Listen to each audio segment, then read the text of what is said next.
Oi pessoal, seja muito bem-vinda, muito bem-vindo a mais esse episódio inédito do podcast Sucesso à Brasileira. Meu nome é Celso Sberner, eu sou um consultor de empresas, de tecnologia e de pessoas há muito tempo. Tive o prazer de conhecer muita gente inteligente, de trabalhar com muita gente de sucesso. Eu sigo muito empolgado com o nosso projeto aqui, Sucesso à Brasileira. Eu tenho certeza que quanto mais casos de sucesso trouxermos aqui, mais gente para contar história inspiradora, a gente começa a gerar um ciclo virtuoso aqui e começa a gerar mais sucesso e melhorar o nosso país.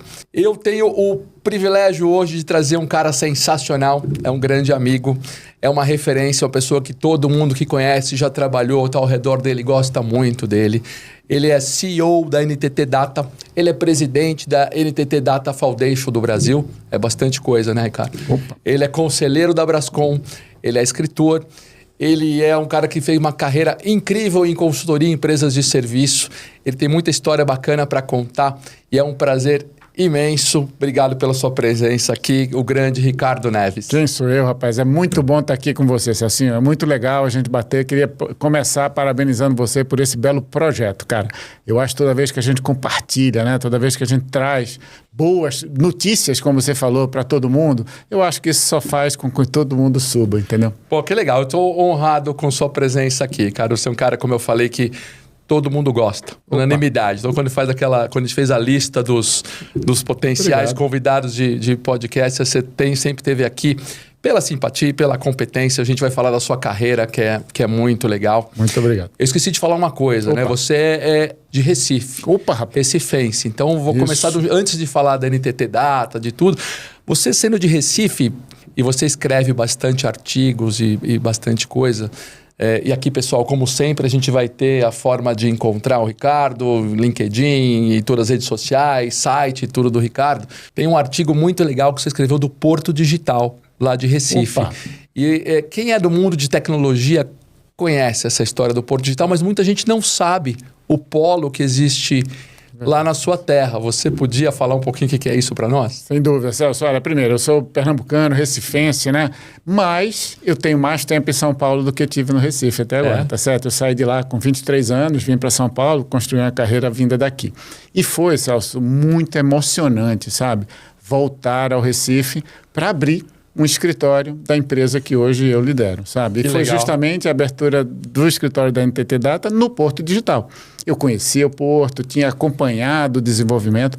E o Porto Digital, cara, é realmente uma iniciativa assim, muito exitosa no sentido de unir, sabe, o governo, unir a iniciativa privada, unir as universidades que estão em torno disso, a própria preservação, sabe, do patrimônio histórico da cidade. É muito bonito lá, né? Muito legal. O que aconteceu ali, Celso, não sei, foi o seguinte, a gente estava fazendo a criação, a privatização do Porto do Recife e a criação do Porto de Suape, tá certo? Desculpe, não era a privatização, era a criação do Porto de Suape. A privatização, na verdade, era da empresa de energia, na CELP. Então, no processo de privatização, algumas das pessoas que queriam desenvolver, né, no Recife um polo de tecnologia, falou na época para o governador e para o secretário, disse, olha, vamos fazer aqui um porto digital. Vamos usar esse porto que vai sair do centro do Recife, que é a base histórica da cidade, e ela estava indo para outro âmbito, né? Vamos usar agora, vamos fazer o quê? Cabeamentos de fibra ótica naquela área para atrair empresas de tecnologia. E vamos fazer um porto digital. E esse foi o cerne da ideia que foi desenvolvida. Só que para fazer isso, Celso, o que foi interessante é que não era simplesmente botar ali o investimento e deixar. Era, na verdade, criar uma entidade. Foi criada uma entidade que chama-se Porto Digital, onde ela não é uma entidade do governo, ela não é uma entidade privada, ela é uma entidade que aglutina isso, ou seja, ele tem um conselho, onde no conselho participam, sabe, empresas, participam membros do governo, participam membros, por exemplo, das universidades e também pessoas interessadas no no patrimônio histórico da Ilha do Recife, que é onde está justamente esse porto digital. Ali, Celso, não sei se você sabe, tem a primeira sinagoga do Brasil, por exemplo. Não sabia. Pois é, dizem, e aí eu como pernambucano não posso deixar de falar para você, entendeu? Por favor. Que foi dali que se fundou Nova York, meu amigo. Essa é a grande mesmo? história. Então Nova York veio de Recife. Nova York veio de Recife. Traga lá e você vai ver que os judeus que vieram da Holanda fizeram a primeira sinagoga, alguns deles talvez não gostaram muito do clima e foram para uma ilha lá nos Estados Unidos chamada Manhattan. Caramba. E tem as histórias, sabe, da criação disso. Isso, claro, com os pernambucanos, não posso deixar de dizer a você também olha, tem aqui uma lição de história importante. Dali, Celso, na verdade, se une o Rio Beberibe e o Rio Capibaribe e é dali que começa o Oceano Atlântico, entendeu? É na junção dos dois rios. Uma aula de Recife hoje aqui. Uma aula aqui de geografia do Recife. Voltando ao porto, só para a gente fechar. E é legal, porque para quem não conhece Recife, vale muito a pena, porque a cultura é muito forte, o povo é um povo marcante, né? Existe música, existe tudo. Pô, Recife é um lugar sensacional. É verdade, é realmente um local que tem uma riqueza cultural importante. Grande. Quer dizer, a invasão dos holandeses durante a época de 2600, né? Ali, fundou ali, sabe? Eu acho que um encontro de muitas religiões, de muitas culturas. Você vê o Carnaval do Recife, né? Demais, né? É muito legal. Voltando ao Porto, só para... Então, é uma entidade que realmente trabalha mais amplamente o desenvolvimento do local como um polo de tecnologia. Por exemplo, hoje, a Prefeitura trabalha um programa chamado Embarque Digital, onde ela financia as universidades das pessoas que estão chegando das escolas públicas através do Enem e coloca essas pessoas para serem tecnólogos, entendeu? Bacana. Hoje é a cidade, Celso, que mais forma tecnólogo per capita do Brasil. Você tem uma ideia, mais ou menos? São Paulo, por exemplo, deve gerar 1.200 pessoas de tecnologia durante o ano formadas. O Recife, pelo tamanho, está fazendo 450. Que loucura. Pouco, sabe? É um terço de São Paulo, terço de São Paulo muito menor muito menor. Então, per capita, isso gera justamente para o entorno das empresas que querem investir lá uma boa formação de pessoas vindo do mercado. Agora, Ricardo, desculpa, mas é sensacional o Porto Digital. O que você acha que a gente devia fazer para que outros polos digitais desses surgissem pelo país, para seguir esse exemplo positivo? Eu acho que sim. Eu acho que é que a gente olhar quais foram as coisas, e eu vejo isso acontecer em outros locais do Brasil. Nesse papel que eu tenho hoje, a gente tem, né, escritórios e posicionamentos em várias cidades, e a gente tem olhado, por exemplo, você pega mesmo no estado de Santa Catarina, alguns polos interessantes, no Rio Grande do Sul, em Minas Gerais, no próprio Rio de Janeiro. Eu acho que hoje, mais e mais, governos vão buscar fórmulas, né, que não são simplesmente de ele fazer um investimento público, mas sim de fazer essa coordenação mais ampla, entendeu? Eu acho que a gente deveria estar, Celso, pensando em usar o melhor do que o Brasil faz. E eu acho que o Porto Digital é uma das melhores práticas que eu conheço no país e que vale a pena a gente pensar. E é ótimo que a gente está aqui dividindo, porque eu acho que mais gente precisa conhecer. Ah, sim. Quem não conhece vale a pena. E você acha que outros virão? Outros virão, eu tenho certeza. Eu vejo e eu conheço o pessoal, o presidente do Porto Digital, o Pierre Lucena, e ele tem trabalhado em termos de dividir, colocar. O Porto Digital hoje do Recife está fazendo, inclusive, um programa agora com Portugal. Olha, e trazendo e fazendo processos que vão levar um pouco o conceito até para fora do Brasil. Entendeu? Eu acho que é bem bacana, viu? Vale a pena. Que legal. Sensacional. A gente nem ia falar do Porto Digital, mas não ia perder a oportunidade. Você é o primeiro recifense que recebemos aqui no Sucesso Brasileira. Ótimo. Muito bem representado. Muito obrigado. Cara, outra característica forte sua, mais uma provocação aqui contigo, Ricardo. Quem conhece sabe que você é um super ser humano, assim, né? Com que tem características de saber lidar bem com as pessoas, sempre, né? Desde que a gente trabalhou próximo juntos lá no século passado, já era assim há muito tempo, né? Hoje você lidera um time enorme, né? NTT Data, crescendo, depois a gente vai falar disso. Uma característica é liderança humanizada. Você acha que você é o exemplo do que é uma liderança humanizada de sucesso? Olha, eu não sei se como exemplo, sabe, Celso? O que eu posso dizer é que, assim, eu acho que a minha carreira e a minha posição me ensinaram, sabe? Eu sempre trabalhei em empresa de serviço, como a gente se conheceu e foi. E empresa de serviço, Celso, praticamente pessoas, entendeu? As pessoas são o grande ativo. Eu me lembro quando eu estava na Price, eu fui sócio da Price há muitos anos, e a gente naquela época dizia, poxa, o nosso ativo vai para casa na sexta-feira e a gente reza que na segunda ele volta, porque senão não tem empresa, entendeu? Ou seja, os ativos são as pessoas. Então, esse conceito de que o ativo são as pessoas, o principal ativo da empresa são as pessoas, faz com que você pense de como é que você gerencia e trabalha bem essas pessoas, entendeu? Porque tem uma frase que fala, olha, lembra que seus colaboradores são pessoas, seus clientes são pessoas, seus fornecedores são pessoas, suas alianças são todas pessoas, entendeu? E se você tiver uma forma correta e boa de gerenciar essas entidades como pessoas, o negócio faz se desenvolver melhor. Eu falo sempre dentro da nossa organização, dizendo assim, cara, se você se desenvolve, se você como profissional está crescendo, a empresa cresce. Se você quer atender bem o seu cliente, eu acredito, tem um negócio que a gente fala assim, muita gente fala, não, é client first. E eu penso, cara, para ser client first, tem que ser people first. Ou seja, ou você trata bem as suas pessoas para que elas tratem bem os seus clientes, entendeu? Você pensar em tratar bem o seu cliente sem tratar bem as suas pessoas não funciona. Isso aqui tem uma diferença muito grande, Celso, na minha opinião, sobre o que é uma liderança humanizada e uma liderança paternalista. A liderança humanizada não tem nada a ver com passar a mão na cabeça de ninguém, não tem nada a ver de ser bonzinho. O que tem a ver é tratar as pessoas de forma justa, clara e humana, entendeu? Mas muitas vezes é humano você às vezes demitir uma pessoa. Entendeu? Por quê? Porque uma empresa, ela tem o processo de que tem que ser bom para os dois, entendeu? Tem que estar num bom momento para o funcionário, o colaborador, como para a empresa. E pode ser que esses momentos não estejam corretos, entendeu? E muitas vezes a visão de que retirar uma pessoa da organização pode ser bom para ela. Ela vai fazer uma outra coisa, vai se desenvolver melhor no outro local onde aquele ela não está, entendeu? Entendi. Então, ter metas, cumprir o que tem que ser feito, mas sempre de forma humanizada, entendeu? Eu acho que esse é que é o processo. Eu acho que quando as pessoas sentem que elas são tratadas como pessoas, sabe, Celso? Isso. Eu acho que elas reconhecem claramente. E para mim, o que eu senti no meu dia a dia, no meu desenvolvimento, foi isso. Foi toda vez que eu tive, sabe, a condição de inclusive, mostrar meus defeitos, ser vulnerável, como diz lá a Brené Brown, né? Ou seja, de mostrar um pouco da minha vulnerabilidade também, de pedir ajuda, de trabalhar com todo mundo, sabe? É isso que, na minha opinião, me fez, entre aspas, assim, se você comentou, assim, não sei se é exemplo, mas de um certo sucesso, de uma certa referência. As pessoas puxam de mim. Porque eu também gosto de pessoas. Eu acho que é difícil você fazer uma liderança humanizada se você não gosta de pessoas, entendeu?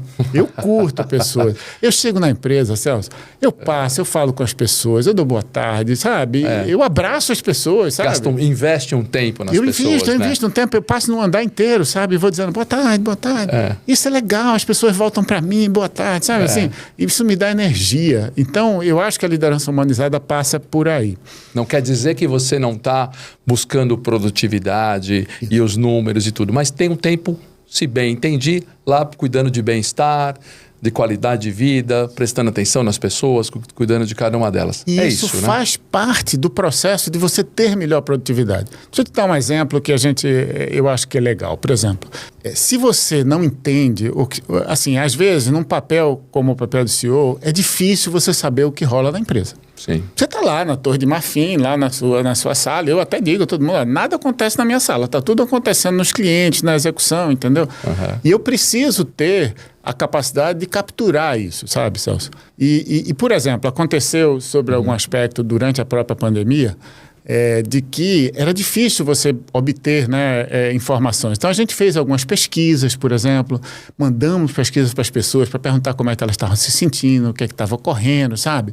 Foi uma experiência maravilhosa em termos de capturar o que é que as pessoas estavam fazendo. E é interessante, Celso, porque a gente mandou a pesquisa, 1.700 pessoas, sabe, responderam ela. E, claro, vieram todos os gráficos, as coisas, para dizer, olha, 80% das pessoas estão pensando assim, 75% da coisa. E era legal, é bacana ver isso. Mas, por exemplo, quando vinha lá, olha, está tudo muito bem, 80% das pessoas estão pensando que não sei o quê.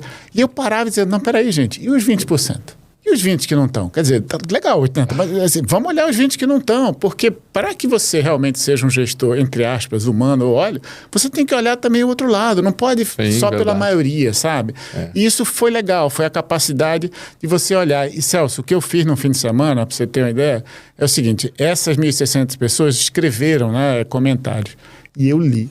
os comentários de todo mundo, Celso. Eu peguei um papelzinho e botei o que era positivo, o que era negativo, e fui, sabe? Isso é investir em pessoas, né? Isso é investir tempo em pessoas. Escutar o que alguém lá, algum colaborador está falando. O que é que eles estavam pensando? Né? Dali eu saí com 8 ações que a gente ia fazer, entre elas a ação que eu ia financiar a mesa e a cadeira das pessoas, entendeu? Por quê? Porque 80% assim, das pessoas estavam falando que aquilo era importante para elas nos comentários. Que legal. Mas se você não parou e não leu os comentários e não olhou, você não sabia a ação para fazer. E aquela ação, ela era humana, mas ela era também de produtividade. A empresa, nesse contexto, sabe, durante a pandemia, ela teve um engajamento das pessoas muito bom. Por quê? Porque você foi lá e foi buscar um pouco do que as pessoas estavam pensando e fazendo, entendeu, Celso? Entendi. Então, para mim, a liderança humana passa por isso, sabe? Passa por um interesse genuíno nas pessoas, passa pelo entendimento que esse interesse, essa forma de trabalho, ela vai te dar mais produtividade, ela vai te dar mais performance. Sem dúvida. Na mesma linha, se eu pudesse assim, adiantar aqui para você, é que eu acho que, por exemplo, o conteúdo, o que se fala muito hoje sobre diversidade e inclusão, entendeu? Para mim, é bem nessa linha. Não é uma questão só humanamente justa e real. Ela é também uma questão de performance das empresas, entendeu? Sim. Quando você tem um grupo diverso, quando você consegue ter ideias diferentes sendo debatidas, melhores ideias são geradas. Sem dúvida, é a riqueza, né? É pluralidade que a gente tem. E o Brasil é repleto, né? De gente ter de raça, de gênero, de tudo. Isso combinado dá uma riqueza grande para qualquer negócio, hoje em qualquer área, né, Ricardo? Absolutamente. Concordo muito com isso. Essa história de diversidade e inclusão então está bem presente na história humana, claro. Isso, e eu acho que, novamente, eu volto que eu acho que a liderança, ela tem que ter isso genuíno, entendeu? E isso precisa ser aprendido, sabe, Celso? Na minha opinião, alguns líderes, e eu ainda ouço isso de vez em quando, que fala assim, não, lá na empresa está tudo bem, nós somos meritocratas, entendeu? Quando você ouve esse tipo de coisa, você diz, cara, eu acho que tem uma coisa aí para aprender para frente, sabe? E foi isso que aconteceu aqui, Celso, que eu acho que eu tive uma condição de aprender muito, sabe? Eu tive essa condição de estar como CEO durante a pandemia, e durante esse processo foi um processo de aprendizado sensacional, cara. Eu imagino. E nós vamos chegar nessa história um pouquinho, porque você é o CEO da NTT Data, uma multinacional bastante significativa, né? Uma empresa global, e todo mundo quer chegar lá um dia, né? Muita gente, com certeza, que está assistindo aqui, imagina, também quero ser CEO de uma empresa dessa. E como é que faz para ser CEO? Você já nasceu, você herdou isso já de família? Como é que fez para chegar lá? Celso, talvez assim, eu acho que a primeira coisa que me chamou a atenção outro dia é que eu li uma manchete que falava assim que a nova geração não queria ser CEO, cara. Assim, olha, não, eu acho que esse negócio de poder, de não sei o quê, não é para mim, eu quero mudar o mundo. Isso era mais ou menos o que dizia a pesquisa ou o posicionamento. E aquilo ficou na minha cabeça, sabe? E eu parei, não sei se depois eu vi, eu escrevi um pequeno artigo. Por que alguém quer ser CEO, o que é que isso faz? E o spoiler do artigo, o posicionamento, é dizer, cara, se você quiser mudar realmente o mundo, busque ser um CEO, entendeu? Porque é a tua capacidade de influenciar realmente ações e coisas que podem mudar muito mais o mundo vai ser maior, entendeu? Que legal. Eu acho que isso aqui, Celso, começou o seguinte, eu sou um cara que nasci numa família estruturada, de classe média, fui um cara muito abençoado, eu vou te falar que eu tive a bênção de ter várias famílias, sabe, na minha vida, mas eu vim de uma família bem estruturada, bacana, uma classe média, só que, justamente, quando eu estava chegando ali para terminar os estudos, começar a universidade, a gente teve um problema financeiro sério, mais ou menos, as coisas realmente se desandaram bastante, e eu vou te falar que meu primeiro emprego foi como um office boy.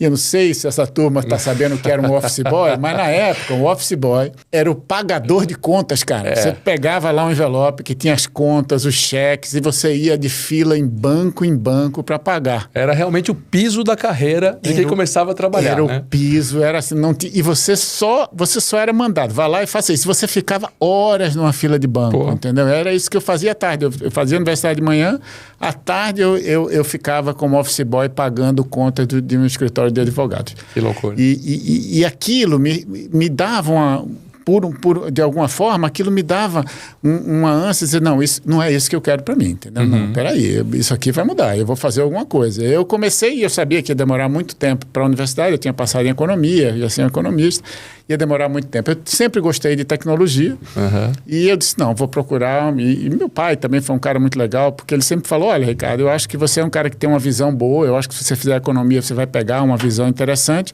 Você está falando que gosta de informática, mas informática talvez seja mais uma ferramenta para você que conheça um negócio. Isso, olha, em 1980. E eu acho que ele estava correto. Visionário, visionário. Visionário mesmo. E foi isso que eu fiz. Olha, eu comecei a economia e fiz um curso técnico de processamento de dados. Por quê? Porque eu estava tentando ver se eu conseguia um emprego melhor do que ser um office boy na rua todo dia. Office boy não tinha muito glamour naquela época. 6 meses depois, fazendo esse curso, não sei o que, eu consegui um estágio na área de informática. Era um estágio, Celso, que você, numa fábrica de alumínio, Alcoa, lá em Itapsuma, perto do Recife, que era bacana. Mas olha, eu como estagiário, eu rodava o programa em cartão de papelão, entendeu? Botava lá, rodava isso a aqui, caixa de cartão. Muita gente... O office boy, alguns vão saber. O cartão eu acho que vai sair da coisa. Mas o que eu quero dizer é o seguinte, que tudo isso... Era o cartão básico para que os computadores lessem o cartão, né? Então você lia... É como você lia os dados... E cada cartão era como se fosse uma linha. Você escreveu uma linha, era um cartão. A segunda linha era outro cartão. Então você tinha uma caixa cheia de cartões que eram as linhas de código que você fazia. Mas o que era legal é o seguinte, eu acho que eu estou contando essa história para dizer assim, eu acho que surge esse negócio assim, onde surgiu essa visão, eu acho que surgiu da necessidade, sabe, Celso? Nossa necessidade de eu queria algo melhor, eu queria buscar, então eu fui atrás, eu fiz o curso técnico, consegui esse estágio, e depois eu passei num outro concurso que a IBM fez na época e eu fui contratado como um programador num banco de lá, o Banorte. Então eu estudava de manhã, trabalhava de 1 às 7 no banco e à noite eu continuava a fazer o curso de processamento de dados, etc., para melhorar aquilo que eu estava fazendo. A situação econômica não mudou, a situação era muito ruim naquela época, mas eu passei no concurso para ser trainee da PwC. Na época era PwC, era Pricewaterhouse. Lembro. Então eu vim do Recife para cá, e eu me lembro antes de sair do Recife, Celso, eu passei lá, eu vou agora trabalhar na Price, né? Então eu comprei umas calças, umas camisas sociais, porque eu ia... Veio preparado. E aí vim preparado. Aí cheguei no primeiro dia, fui lá na Price. Uma pessoa que você se lembra dela, a Regina Moura, né? Sim. Sentou comigo, RH. olhou tudo, RH, olha, vai ser assim, então amanhã você já vem, viu, de paletó e gravata. E eu disse, acho que eu não vou poder vir amanhã, vou ter depois de amanhã, porque amanhã eu vou ter que comprar o paletó e a gravata, porque eu não tinha nem paletó nem gravata naquilo. E também não tinha grana, já tinha comprado lá já tinha gasto na calça e camisa. Então foi eu comprar uma crediário, comprar principalmente um paletó, uma gravata, tá certo? E na loja, o vendedor fazer o nó da gravata, Celcinho, para que eu pudesse usá-la. E todo dia, durante muitos meses, eu tirava aquela gravata, botava aquela gravata sem desfazer o nó, porque eu não sabia fazer o nó. E nem naquela época não tinha YouTube para mostrar como é que fazia coisa nenhuma, entendeu? No máximo você achava numa revista qualquer de que fosse moda, ou até da Playboy naquela época, alguma como coisa fazer o nó de gravata. Como fazer o nó de que ia gravata. ser difícil, né? O nó de gravata e na revista ali, você vendo como é que fazia. Né? Exatamente como é que fazia. O interessante, Celso, é que eu acho que cada estágio desse, sabe? Ou seja, ali chegando em São Paulo, realmente um pouco, assim, com bastante dificuldade, comprando um primeiro terno, ficando meses usando um terno só, entendeu? E você sabe que um salário de trainee à época, até a gente brincava, poxa, eu não sei se eu sou rico o suficiente para trabalhar na Price, entendeu? Porque isso era isso, você se lembra que tinha um pouco desse investimento total de você e você mesmo, né? Exatamente. Mas aquilo, eu acho que cada estágio desse me dava mais garra, me dava mais vontade, sabe, Celso? Eu acho que era ali que eu fui aprendendo a dizer, cara, se você quiser fazer alguma coisa, você vai ter que, sabe, de lutar por aquilo. Sem dúvida. A gente brincou, né? Até conversando um pouquinho antes, né, cara, assim... Ninguém herda o cargo de CEO, de presidente de uma empresa como você hoje. Ninguém, quer dizer, talvez alguns herdem, mas são muitos poucos. Fala assim, olha, cara, então, né, toma aqui para você isso aqui de graça. Não, vem disso, né? Vem da vontade, da necessidade, de querer melhorar de vida. Acho que todo mundo...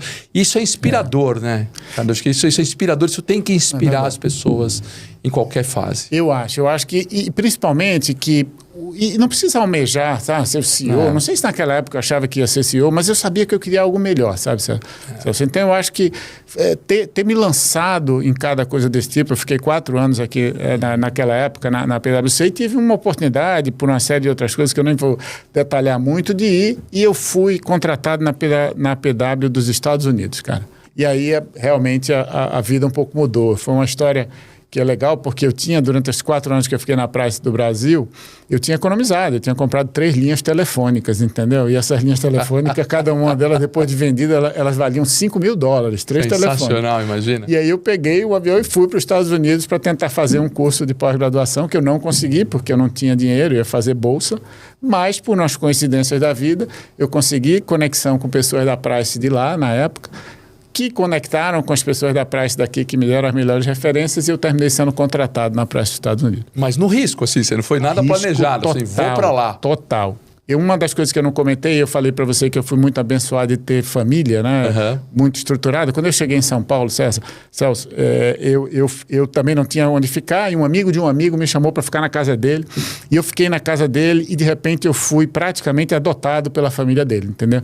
A dona Ângela, a mãe dele, que é uma ascendência alemã, sabe, lá de Santa Catarina, ela me recebeu muito bem, mas em 6 meses eu disse, Ricardo, você precisa tomar a sua vida, vai resolver, sabe, assim, mãe durona, alemã, mandando as coisas, e o legal é que esse amigo hoje, ele é casado com uma pernambucana, mora a quadras da minha mãe no Recife, e vai lá tomar café com ele, a mãe dele já faleceu. É o mundo dando voltas. É o mundo dando voltas. Eu vou para os Estados Unidos, Celso, e essa mesma história se repete. Eu chego nos Estados Unidos também, meio com a mão na frente, outra atrás, segurando para cá, para lá, uma pessoa, amigo de um amigo, eu vou na casa, tem uma brasileira, e ela me recebe na casa dele, dela, e ela vira a minha mãe americana e a minha família americana, e semana passada eu estava com meus irmãos americanos em Washington, sabe? Que legal. Pô, são 3 famílias, são pelo 3 que você famílias, contou agora cara. Aqui. Se alguém teve, né, a felicidade, Celso, de ter, né, uma família boa, fui abençoado com 3 famílias, 3 mães, entendeu? Felizmente, tanto a dona Ângela como a Maura dos Estados Unidos já faleceram. A minha mãe está aí viva, bem, 91 anos vai fazer. 91 anos, a idade da minha mãe. Olha, também. Da minha mãe também, feliz da vida, e almocei com ela hoje, uma comidinha maravilhosa. Que bacana, né, rapaz? A gente é muito abençoado. É muito abençoado isso, por isso. E eu acho que esse processo de ter, Celso, recebido um pouco dessa estrutura, e eu fui buscar essa estrutura. Então, quando você diz, foi muita sorte. Isso eu garanto a você que foi. Mas eu trabalhei por essa sorte. Mas sabe? não é só sorte, né, cara? Só fazer um parênteses aqui, né? Como esse seu lado humano de falar, de fazer amizade fácil, de gentileza, de saber tratar, faz com que famílias queiram recebê-lo, que as pessoas da Price receberam. Então, acho que tem a humildade sua de falar que é sorte, né? Mas eu acho que aqui fica uma dica para todo mundo, né? Acho que essa necessidade, essa força de vontade, né? E você saber lidar com as pessoas. Né? Você ser gentil, você sorrir, você saber escutar as pessoas. Acho que isso é uma característica muito forte de quem tem sucesso. E, Celso, eu acho que para mim, nesse contexto, por exemplo, pedir ajuda. Eu pedi ajuda, Celso, entendeu? Eu fui lá e pedi ajuda, mas eu não pedi só ajuda. Por exemplo, eu tenho acho que é uma história muito icônica, que quando eu tive e fui apresentado a minha mãe americana, que eu chamo a Maura, e ela estava lá, o marido dela era uma pessoa de cadeira de rodas e tudo, e a mãe dela eu cheguei na casa dela, estava uma semana lá, e claro, eu estou na casa de alguém que está me fazendo um favor desse, eu tenho que fazer alguma coisa, eu tenho que, sabe? Então, sei não, eu lavava a louça, sabe aquela coisa assim que você está ali de favor, mas o que foi mais legal que aconteceu, olha, aconteceu, a mãe dela que morava no Brasil teve um problema e ela tinha que vir para o Brasil, e eu falei, Maura, fique tranquila, eu vou estar aqui com o Pete, que era o marido dela, e aí ela me explica o que é que eu tenho que fazer. Não, você pega ele, leva assim, faz o lanche, coisa e ela foi para o Brasil e eu tomei conta da casa, entendeu? Que legal. E foi a minha forma de agradecer a bênção que eu tinha recebido. Mas eu fui buscar isso, sabe, Celso? Eu acho que esse é que é o ponto. Eu acho que na medida que você pede ajuda, na medida que você recebe ajuda e você dá e você, sabe, se coloca, eu acho que eu tive muita sorte nesse sentido por causa disso. Muito legal. E um pouco dessa adoção que aconteceu, que eu fui, né, adotado por essas 2 famílias, me fez tão aberto para ser um pai adotivo de 2 crianças, entendeu? É mesmo? Eu acho que esse processo, depois com a Claudinha, que a gente se conheceu nos Estados Unidos, quando eu estava lá, ela estava fazendo um doutorado, E aí eu falei, olha, eu vou ficar nos Estados Unidos, assim, eu vou voltar. E aí o que aconteceu? Eu voltei, somos 26 anos casados, não tivemos os filhos naturais e definimos adotar nossas crianças. Tenho 2 crianças maravilhosas, a vida trouxe para mim, sabe? E eu acho que esse processo, sabe, Celso, de ter sido de alguma forma recebido nesse núcleo familiar maravilhoso, me deu isso. Eu acho que essa legal. história que eu estou te contando é dizer o seguinte, eu acho que a gente é o que a gente foi formado, o que a gente buscou, sabe? Ser CEO, não ser CEO, não sei se é o que importa. Eu acho que o que importa realmente é você se desenvolver, você pedir ajuda, você dar ajuda, sabe? Você buscar tirar o melhor da situação que você tem, de que você vive, como é que você pode fazer esse desenvolvimento, sabe? Talvez se eu pudesse responder um pouco do como foi isso, eu acho que foi por aí. Que legal, sensacional, isso é inspirador. Agora, voltando um pouquinho atrás, né, Ricardo? Porque a gente tava... Então, tá bom. Então, você entrou na Price, veio lá de Recife, foi para esses Estados Unidos. E eu tava vendo aqui, né? Você tem MBA em Duke University e em Harvard também. E isso como é que foi?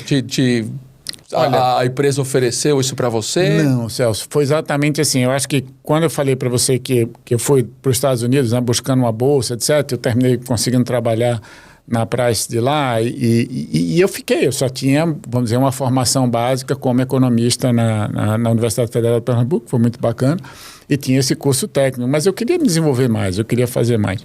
E aí, 2005, mais ou menos, eu e a Cláudia, sozinho, não tínhamos filhos ainda, e aí eu disse, Cláudia, eu acho que eu preciso me preparar para os meus próximos 10 anos. Estamos falando ali que eu tinha 40 e poucos. Esse é um próximo salto, né? Você está ali no meio da carreira, você tem que estudar para dar um próximo pulo, né? Como é que eu vou me colocar? Então é isso, assim, peraí, como é que eu vou, o que é que eu vou fazer realmente daqui a 10 anos, entendeu? E aí a gente olhou daqui, olhou dali, como estavam todos ambos bem, né? E eu disse, Cláudia, eu acho que vou fazer um curso em Harvard. Vou tentar entrar em Harvard para fazer um Executive Education, né? Uma educação executiva. Só que, novamente, a gente tinha grana, mas não tinha essa grana toda. E, no final das contas, a gente falou, sabe uma coisa? Vamos vender um carro. Tinha 2 carros, vende um carro. Vamos para lá. Cláudia foi comigo, eu fiz Harvard e ela conseguiu estágios, sabe? No Mass General, que é um grande hospital lá, e no Children's Hospital, em Boston. E foi muito legal, porque eu estava em Harvard, a gente tinha um apartamento que tinha alugado em Boston, e são 150, sabe, executivos do mundo todo que eram 2 meses de curso, e os executivos não tinham as famílias, entendeu? Eu era o único que conseguia sair e ir lá, ficar com a minha esposa e voltar. Que então, legal. quando eu voltava, estava todo contente, os caras lá, né? Com as famílias com saudade.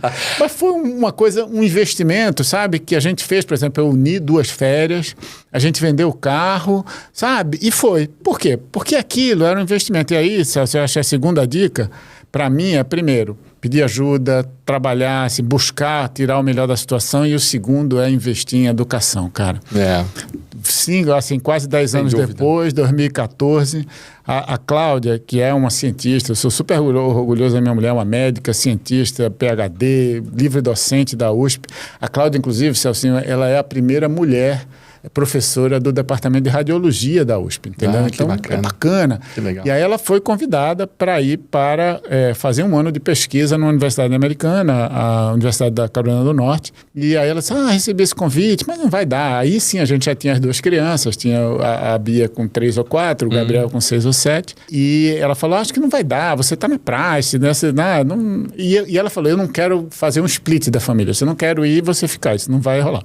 Eu digo, Cláudia, a gente vai. Fica aí, segura essa história que a gente vai. E aí eu fiz todo um trabalho ali na praia, direitinho, e eu consegui, Celso, tirar um ano sabático. E foi o melhor investimento que eu fiz na minha vida. Era um ano sem trabalhar, sem ganhar, um ano estudando. Ela foi fazer a pesquisa, que é na Universidade da Carolina, e a universidade ao lado, que é a Duke University, que é uma universidade top americana. E eu fui lá e fiz um Global Executive MBA na Duke. Segurando na raça. Na raça, sem ganhar, e a gente novamente. E aí foi mais do que o carro, eu acho que foi, entendeu? Naquela época já estava melhor estruturado, mas outra grande investimento. Celso, o investimento de você ter a família, sabe? O núcleo, nós 4 ali, eu acho que isso foi uma oportunidade vontade, sabe, de você parar um ano e dedicar a estudar, a entender. Naquela época, 2014, o que eu fiz foi experimentar de tudo, Celso. Eu experimentei de tudo. Eu fui até um dos primeiros que experimentou, o Google Glass, que lançou, eu entrei e consegui receber como um tester, sabe?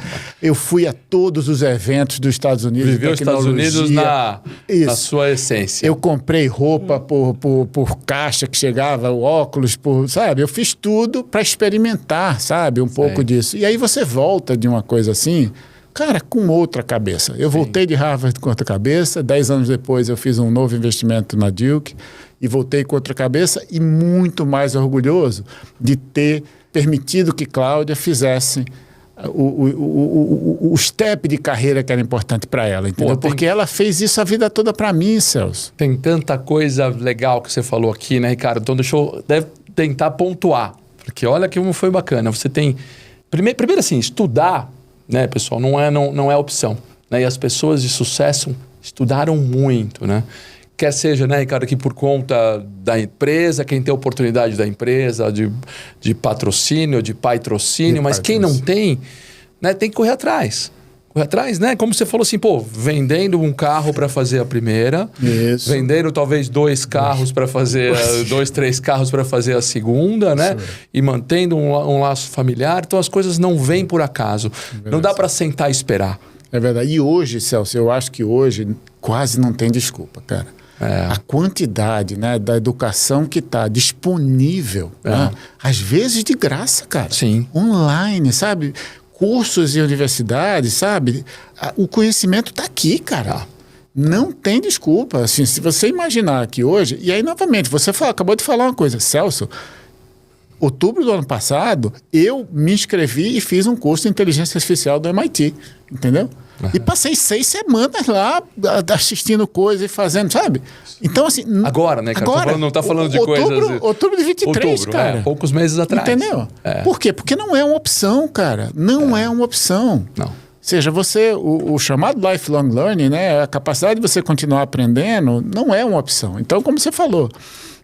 pedir ajuda, né? A educação como uma base e a continuidade da educação, não para.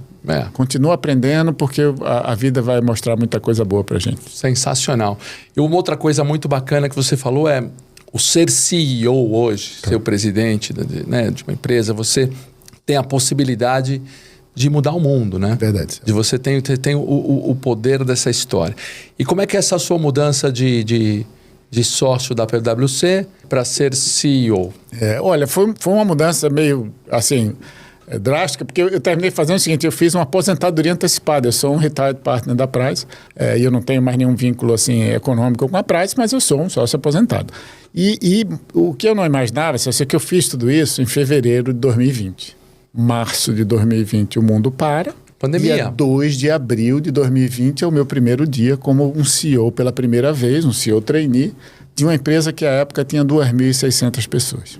Você é o presidente na pandemia. Começou o primeiro dia na pandemia. Primeiro dia na pandemia. Tudo que estava preparado para chegar no escritório, visitar um cliente, fazer não sei o quê, fazer um café da manhã, tudo cancelado. Em casa, abro o computador e eu sou o CEO de uma operação.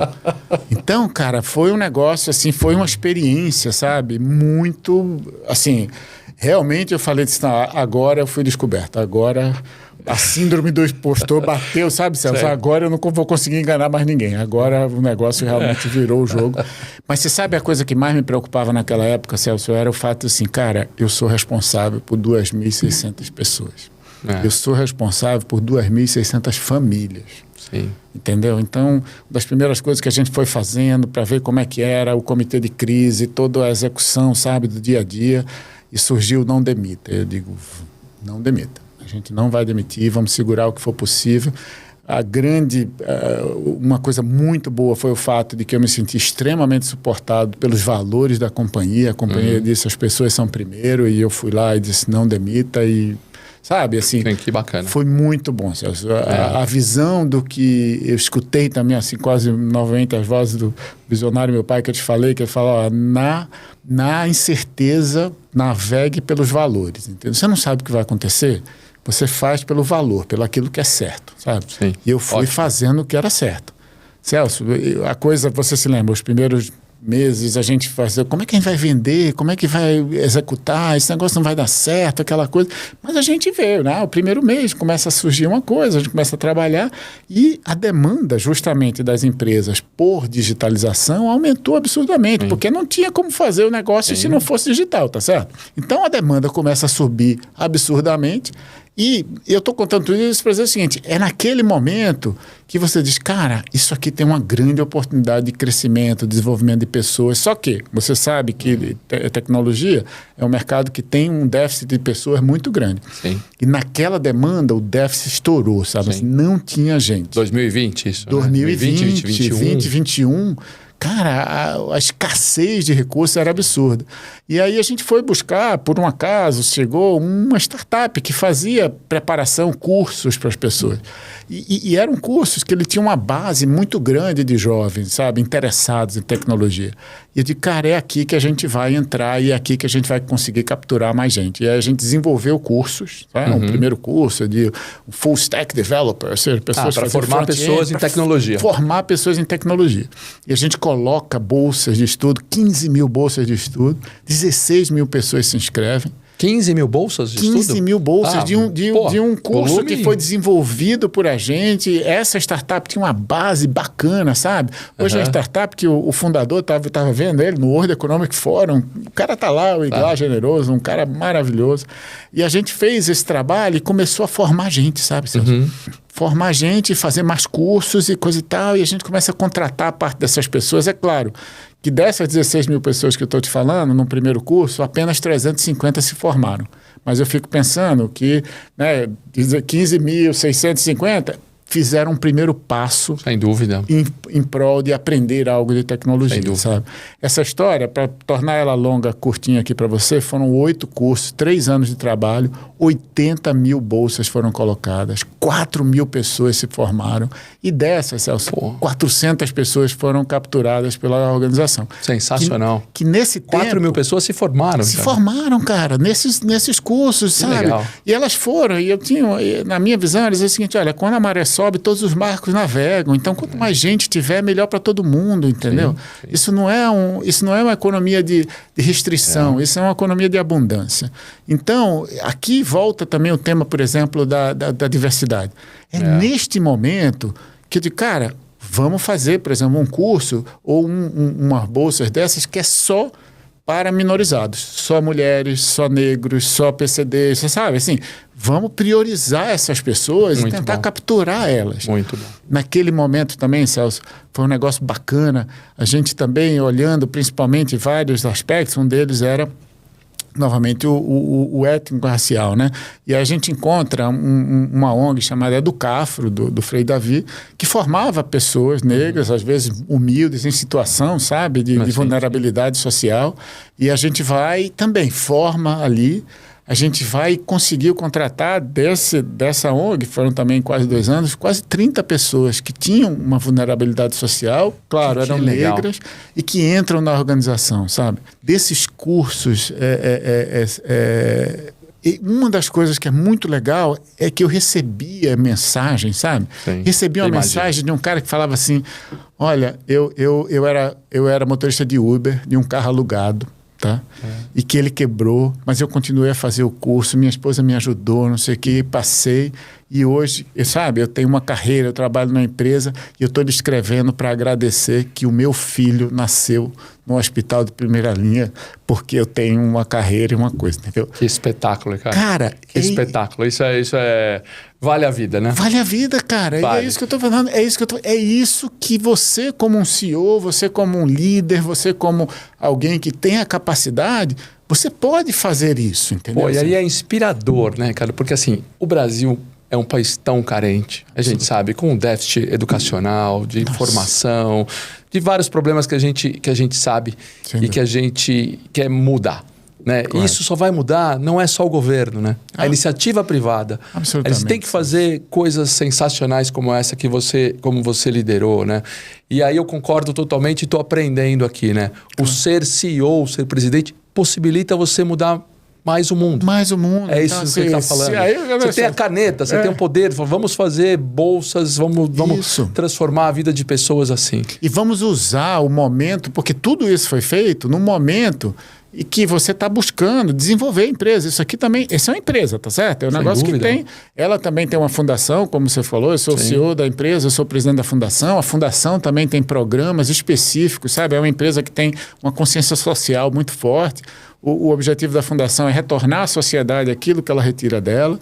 Então, trabalha bastante empreendedorismo, educação, inovação. A gente tem uma oficina de robótica, cara, para crianças de 9 a 12 anos. A gente fez uma... E justamente nessa posição eu consegui... Fizemos uma parceria com a Gerando Falcões. E hoje a gente aplica a oficina de robótica nas comunidades da Gerando Falcões, fazendo o que chama-se Train the Trainer. Eu treino os pais, eu treino os caras da comunidade para que eles possam replicar a oficina de robótica, que a gente acredita que implanta uma semente do pensamento computacional nas crianças, entendeu? E é essa criança que, com isso, a gente espera que ela na frente... A gente está fazendo um segundo programa, que seria agora para adolescentes também, justamente dos 12 aos 17 anos, para prepará-las para um mundo mais digital, que é o que o Brasil precisa. Então, eu acho que aqui, Celso, assim, esse papel, sabe, que eu tenho hoje, você comentou também, eu sou membro do Conselho da Brascom. E lá eu estou junto do Rodolfo da Accenture, que é o presidente da Accenture, estou junto da Tânia, que é presidente da Microsoft, do Kleber da AWS, sabe, do Marcelo da IBM, e a gente junto está discutindo o plano do Brasil Digital 2030, entendeu? Sensacional. Como é que a gente vai fazer juntos? E são os competidores, né? São meus principais competidores, mas a gente está junto ali para entender como é que a gente vai trabalhar em prol do país. E eu só consigo fazer isso sendo CEO, entendeu, Celso? É isso que eu queria passar para as pessoas. É dizer assim, cara, se lance para a liderança, não é CEO, é qualquer coisa. É que você, na liderança, você tem a capacidade de influenciar mais, entendeu? Sim. Se você pode chegar em CEO, pode chegar no gerente, não interessa. Interessa é o caminho, mais do que o final dele. Brilhante, Ricardo. E quantas iniciativas legais, né? A gente vai ter em todas as descrições do vídeo aqui o detalhe dessas iniciativas, com certeza, e quem puder colaborar, ajudar, ou quem quer participar, né, de saber como pode acessar isso. E o incrível aí, né, Ricardo, é que você fez tudo isso durante a pandemia, de uma forma virtual, né? É verdade. Fazendo isso sem conhecer as pessoas e só por vídeo. Isso mesmo. E aí, Celso, essa experiência, a experiência em ter feito tudo isso, eu comecei com esse negócio dos artigos que eu fazia. Chegou um ano depois, né, que eu tinha começado a fazer os artigos. Eu fiz um artigo que se chamava o CEO Virtual. Era um ano tocando uma empresa sem nunca ter ido nela, tá certo? E aí, nesse artigo, eu tenho uma Impensável, né? Impensável. E aí eu tenho uma pessoa que me ajuda nesses artigos também. Eu sou um cara muito disciplinado, eu faço as coisas tudo certinho, mas eu não tenho muito tempo, tá certo? O tempo realmente é muito precioso para esse papel que eu faço. E aí a Lu Branco, que é essa pessoa que me ajuda na escrita e tudo, ela falou, opa, Ricardo, esse artigo dá um livro. Eu disse, que livro, Luciana? Eu não tenho tempo de fazer um livro. Eu tinha com ela meia hora a cada 15 dias. E ela falou, não, vamos fazer o seguinte, vamos dobrar isso, vamos fazer 1 hora a cada 15 dias. Meia hora a gente faz o artigo e a outra meia hora a gente vai, talvez, discutindo o que pode ser o livro. 1 ano depois, em 22, eu lanço um livro, que é o CEO Virtual, e que toda a renda deste livro vai para uma instituição de filantropia chamada Associação Lar São Francisco da Providência Divina, que a minha esposa, médica, é voluntária. Eles têm um barco, hospital no Amazonas chamado Barco Papa Francisco, e que a Cláudia vai e passa 1 semana lá atendendo as populações ribeirinhas. E ela me disse que é a experiência de vida mais bacana quando ela vai e ela sente a gratidão das pessoas, sabe? E como ela pode ajudar diretamente essas pessoas. Então, o livro está na Amazon, que depois vou botar aqui. Eu não combinei com você, mas a gente tem, acho que até o livro aqui, deixa eu ver se a gente consegue colocar. Opa! Vamos fazer. Aí, rapaz. E você escreveu que ano esse livro? Esse eu acho que eu lancei em 22, se eu não me engano. É esse, não é esse? Esse aí. Isso é uma surpresa para você aqui. Opa, rapaz, muito obrigado. Porque eu fui ver lá essa história, achei muito legal. Lições de liderança para o mundo pós-pandemia, Ricardo Neves, CEO Virtual. E com toda essa história que você contou, né? Você teve que ser realmente o CEO virtual. E aqui, Celso, o que eu consegui, eu acho, fazer no livro, que foi muito legal, foi compartilhar essas experiências, sabe? Aqui eu falo, por exemplo, um pouco dessa história que a gente está falando aqui, tem um capítulo sobre diversidade. O que eu aprendi em diversidade? Como eu vi, por exemplo, eu tive uma reunião com... Eu tenho na operação da NTT Data no Brasil, a gente tem um serviço chamado de acessibilidade digital. Uhum. Eu tenho 50 cegos que trabalham na operação, cara. Que bacana. E esses cegos fazem o trabalho com pares, sabe? Não deficientes visuais trabalhando com eles, para fazer testes de acessibilidade digital dos aplicativos. Grandes clientes que eu tenho hoje, e um deles é um banco muito importante, cara, todos os aplicativos desse banco são acessíveis digitalmente, cara. E isso não é só humanamente correto e justo. Isso é uma parcela de clientes que só aquele banco tem. Que bacana. Por quê? Porque ele tem acessibilidade digital e talvez alguns outros concorrentes não tenham. Olha que interessante. Muito legal. Muito bacana. Então aqui, na verdade, isso é importante. Para quem quer aprender a ser CEO ou começar a entender um tanto de dicas que você deu aqui, acho que vale a pena, então, a leitura do tem muita história aí, tem muita história bacana. Viu, muito Celso? legal. Que bacana. Isso obrigado, é muito sucesso. Obrigado aí pelo E Ricardo, nessa história toda, como é que você equilibra com tudo isso aí, vida pessoal e profissional, cara? Olha, Celso, eu acho que assim, eu não posso ser... Se você diz que de repente eu sou um bom exemplo, né? Do cara que todo mundo gosta, não sei o quê, talvez eu não seja um bom exemplo de tanto equilíbrio assim, sabe? Eu acho que eu tenho conseguido fazer bem melhor a parte física. Eu acho que eu tenho realmente assim me focado em estar mais ativo, exercício. Eu faço mais de 10 ou 15 anos, eu faço pilates toda semana, mas eu tenho corrido um pouquinho aqui, feito um pezinho ali, porque realmente a idade vai chegando e a gente vai perdendo uma massa muscular muito séria. Então, assim, em termos de saúde, eu acho que eu tenho feito bem. Eu acho que esse investimento que eu te falei lá atrás, em 2014, do núcleo familiar, foi importante, foi muito legal, mas ele não pode ser uma vez só, você tem que continuar. Nesse livro tem um capítulo que eu falo sobre justamente do papel que você nunca vai deixar de ser, e você é também, que é o pai, né? Esse é o título que você nunca vai deixar de ser. E ali eu confesso a você aqui e a todo mundo, que eu acho que às vezes eu me sinto o melhor CEO do que sou pai. Porque talvez eu fui mais preparado, sabe? Eu sei quais são as regras. Eu hoje sou pai de 2 aborrecentes, 2 adolescentes. É difícil para burro, cara. Eu acho que eu consigo tocar isso melhor. E o que eu quero dizer com isso é que, assim, somos humanos, sabe? Assim, não tem muito jeito. Se alguém pensa, não, porque o cara é CEO, ele faz... Não é, sabe? Eu tenho minhas dificuldades, como todo mundo tem, sem como dúvida. Pai, como marido, como, sabe? O que eu acho legal do balanço é que no meu trabalho, talvez eu consiga me realizar mais do que simplesmente fazer um bottom line de muito resultado, que eu tenho feito. Isso não troca, assim. Eu tenho sido de muito sucesso na execução do que eu faço. Mas ele também me permite fazer impactos sociais importantes, fazer impacto de diversidade, fazer impacto, sabe? E isso me deixa, na minha opinião, assim, mais completo. Se você fala de equilíbrio, eu acho que esse equilíbrio para mim tem sido muito bacana nisso. E eu digo que eu acho que isso não é uma opção, sabe, Celso? Eu acho que você tem que ser feliz naquilo que você faz. Não pode esperar para ser feliz no futuro, sabe? Tem que ser levando as coisas em conjunto ali. Isso. Vou te ajudar, com licença. Vou te dar uma cerveja de presente aqui, Muito obrigado. Essa aqui é a Hiller, ó. A Hiller? Hiller é uma cerveja artesanal. Essa aqui é uma edição especial aqui, ó, feita para o sucesso brasileira. Que bacana, esse cara. Muito obrigado. Essa Hiller é esse cachorrinho aqui, é uma cerveja artesanal. Quem fez isso é um sócio meu, sócio lá da Multi. E é uma Brazilian Ale, tô vendo então, esse aqui, ó, a cerveja ele fez aqui o sucesso à brasileira aqui, toda uma edição especial para nós. Muito obrigado, Brazilian Ale aí. Muito obrigado. O Tidião é meu sócio, você sabe, eu também sigo nesse mundo de consultoria, eu tô lá na Multi. Você é também o CEO do seu negócio, cara.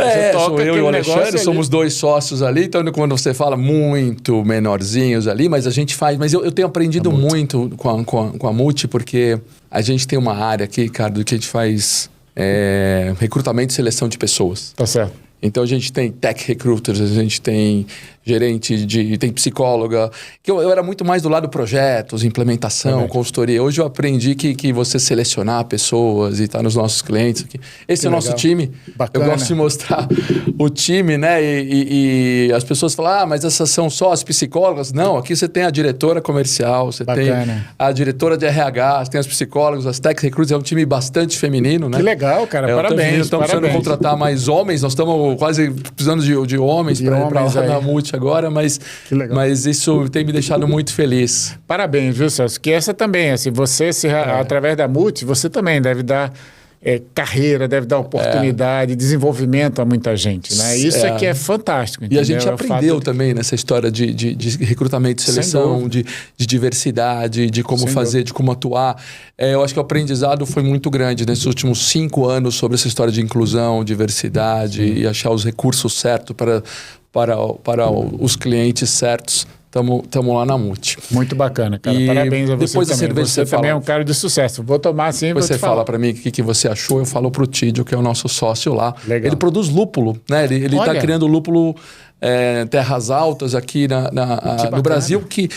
E animado, porque lúpulo é uma coisa muito europeia. Isso, e é de climas mais frios, se mais frio, mas ele está numa região que tem, eles estão animados legal. Que já tem uma produção de lúpulo que já começa a ter alguns indicadores lá parecidos com alguma coisa da Europa, então é um sucesso ao brasileiro por exemplo, também. E a gente consegue comprar de casa, é fácil? Consegue, aqui também vai ter consegue entrar bacana. Tem um QR Code depois fazer aqui. Fazer alguma coisa em casa, a gente já chama lá, ele vai ficar feliz, o Tídio deve estar lá agradecendo, falou, pô, obrigado. Vamos lá, conte comigo. E Ricardo, perguntinhas para você assim mais abertas. Você já falou muita coisa, mas o que você entende por sucesso, cara? Cara, para mim, eu acho que o sucesso é algo que é pessoal, sabe? Eu acho que não existe sucesso, assim, a definição de sucesso, ela tem que ser de cada pessoa, sabe, Celso? Eu acho que o sucesso é aquilo que te deixa realmente feliz, é aquilo que te traz autoconhecimento, é aquilo que te faz se sentir com a alma alimentada, sabe? E para mim, esse sucesso é ver pessoas crescendo, cara. Sabe, eu vejo os meus filhos crescendo, eu vejo a Cláudia, sabe? Eu vejo a minha família, eu vejo as pessoas que eu dirijo, né? Hoje são quase 5.400 pessoas na NTT. Subiu de 2.600 para 5? Isso, nesses 4 anos da pandemia. Mais que dobrou, Mais do que dobrou a operação. E aí eu tenho um orgulho, assim, de dizer, cara, 2.700 pessoas entraram no mercado de trabalho, sabe? E eu imagino que você, na Multi, cada um no seu pedaço, sabe? É a capacidade de você influenciar hoje e ter pessoas que desenvolvem suas carreiras, sabe? Para mim, o meu sucesso é esse, é ver pessoas crescendo. Para mim é... Que bacana. Que bacana. E para quem quer chegar lá e ter sucesso, Ricardo, que dicas que você poderia dar para quem está nos escutando aqui? Olha, a gente comentou algumas aqui, né? Eu acho que a primeira coisa... E outro dia, cara, foi engraçado que eu fiz uma pequena reflexão com o fato de que meu filho começou a fazer as aplicações do que é que ele quer fazer. Ele tem 17 anos, do que é que ele quer fazer, business, engenharia, não sei o quê e tal.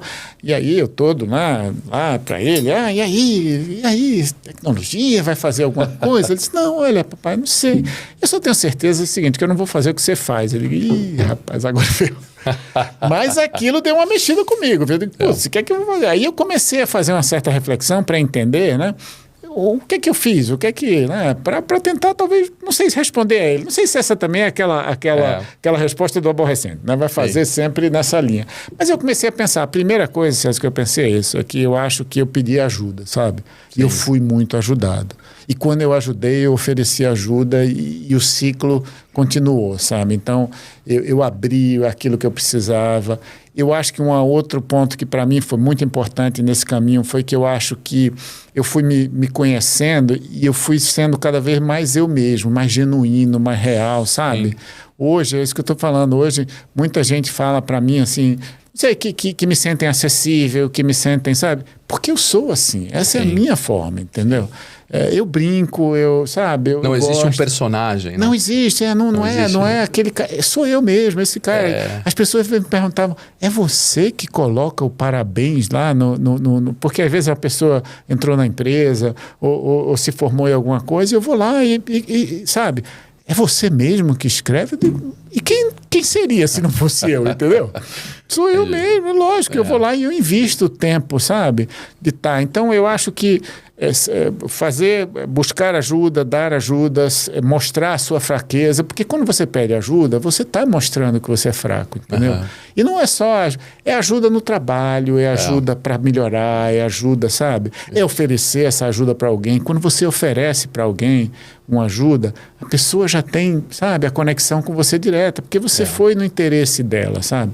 Essa genuidade, ser genuíno, ser você, para mim é o que traz pessoas realmente conectadas, sabe? Assim, é você fazer aquilo que você realmente acredita. Então, eu acho que algumas das dicas que eu falaria estão um pouco associadas com isso. E depois eu cheguei de volta para o próprio Gabriel e comentei, eu comecei a falar com ele, olha, Gabriel, você pode fazer qualquer coisa, sabe? Eu acho que com 17 você pode ser presidente do mundo, sei não. Né? Mas o que é importante é você ter esse caminho, sabe? É você fazer o caminho por você mesmo, é você não desistir. Eu acho que o outro ponto que depois de ser genuíno é a persistência, sabe? É você dizer, cara, eu quero aquilo, eu vou atrás daquilo. Pode não... E é fácil falar hoje, mas teve muita dificuldade nesse negócio, cara. A gente falou aquele negócio da gravata, do coisa. Você imagina você estar numa empresa dessa, você tem um paletó, sabe? E você todo dia está ali o tempo todo. Principalmente você conhece. Algumas das pessoas que estavam lá eram pessoas que tinham, assim, casas de fim de semana não sei aonde. Filhos de famosos. Filhos de famosos, de personagens, é verdade. Então eram pessoas que tinham condição muito diferenciada. E claro, você está ali fazendo o seu... Você é você mesmo, não tem problema, mas era difícil, não era uma situação que você se sentia confortável, entendeu? É verdade. E essa falta de conforto, o que eu acho que tem que dar para as pessoas é vontade de continuar, sabe, Celso? Sim. Porque sem isso, eu acho que as pessoas ficam pelo caminho. Então, talvez nessa discussão, quando eu voltei lá para conversar com meu filho, eu comecei a dizer a ele o que é que eu acho. E aí eu acho que ele me comprou um pouco mais, entendeu? De dizer, olha, legal, não é que eu não quero fazer o que você faz, eu acho que esse caminho que você tomou foi legal. Ah, que legal. Então, isso vai dar volta, ele vai perceber, porque você tem tanta iniciativa legal aí, Ricardo, que, pô, é de encher de orgulho. Eu, de ser seu amigo, estou orgulhoso. Muito obrigado, Celso, foi muito bom Grande estar aqui Ricardo, contigo, pô, dá pra gente, a gente vai ter que voltar a você, porque eu que eu conheço bem, você contou só uns 10%, ele contou só uns 10% das histórias dele, tem outros 90% que a gente vai ter que voltar aqui. Mas vamos fazer outro episódio. Mas eu queria desde já agradecer muito a sua presença, o seu tempo. Sei que é uma correria. Obrigado por abrir espaço na sua agenda. Que é isso, muito Ricardo, bom. É uma honra estar aqui foi contigo, cara. muito bom esse papo. Esse papo contigo. Eu também. Parece que passou assim, cara. Passou assim muito rapidinho. Você é um super sucesso brasileira, Ricardo. Obrigado. Vamos ver se a gente reproduz e a gente apoia aqui outros sucessos, cada um no seu, né? Sim, a ideia é essa. A ideia é gerar disso aqui, inspirar pessoas, gerar ciclo virtuoso, fazer mais eventos. Você é o nosso parceiro desde já. Muito obrigado. Conte comigo. E fechando só uma coisa, Celso, no caso do livro que eu te falei, o que eu acho, um dos pontos do objetivo do livro é compartilhar o conhecimento. Sinceramente, Celso, não é para jogar confete em mim mesmo. Assim, o livro não tem nada a ver de posicionamentos. Eu sou bom, eu faço... Não, o livro fala das dificuldades, sabe? O livro fala de como eu tentei aprender e como eu errei alguma coisa, sabe? Muito legal. E é muito legal. E aí, o que eu pensei, o objetivo principal de tudo isso é compartilhar. E aí eu fiz um site também, chama ceovirtual.com.br, e ali tem, por exemplo, quando eu leio livros que eu acho que é importante, eu vou lá e boto um sumário do livro que eu li. Então tem a chamada Biblioteca do CEO, sabe? Sei. Esse podcast vai estar lá no site. Que como bacana. Outros podcasts que eu participei estão lá. Os artigos que eu escrevi estão lá. ceovirtual.com.br. Vai estar aqui na nossa descrição, com certeza, Ricardo, e nós vamos acessar lá. Eu acessei e já vi que é muito legal. Eu acho que foi um projeto que é legal porque ele trabalha muito nessa parte de compartilhar, sabe? Sem dúvida. Mas, cara, muito obrigado. Foi muito bom estar aqui. Obrigado. Muito obrigado. Legal, Ricardão. Valeu. Nos falamos. Isso. Vamos continuar em contato. Pessoal, é isso. Espero que vocês tenham gostado. Curtam, compartilhem o episódio com o Ricardo Neves. Foi sensacional. E nos vemos aí no próximo episódio. Valeu, galera.